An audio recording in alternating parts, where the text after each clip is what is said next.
تو اصل منبع خیر جناب محمد الرسول اللہ صلی اللہ علیہ وسلم ہے۔ وہ کسی نے بہت خوب کہا، کسی جگہ پر مجتمع دیکھا جا سکتا ہے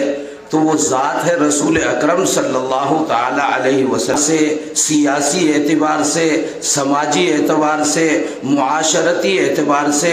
الغرض جو رسول اکرم صلی اللہ علیہ وسلم کے اوپر وحی الہی نازل ہوتی ہے اس کا تو کوئی، وہ بھی عجیب و غریب انداز کی تھی۔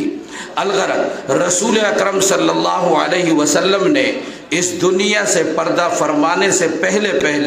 جانے سے پہلے اپنے بعد ایسی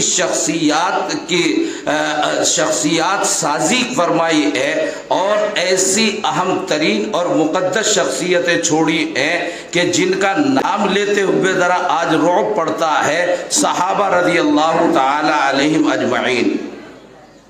اور یہ وہ ہیں کہ جن کے بارے میں قرآن کریم نے کہا کہ مع النبیین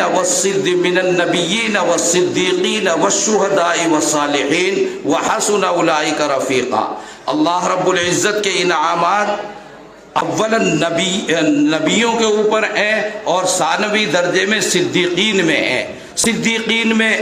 امام رازی علیہ الرحمہ لکھتے ہیں کہ صدیق نام اصل اس کا ہے جو من عن، بغیر کسی شک کے، بغیر کسی شبے کے، بغیر کسی خلجان کے رسول اکرم صلی اللہ علیہ وسلم کی ہر بات کی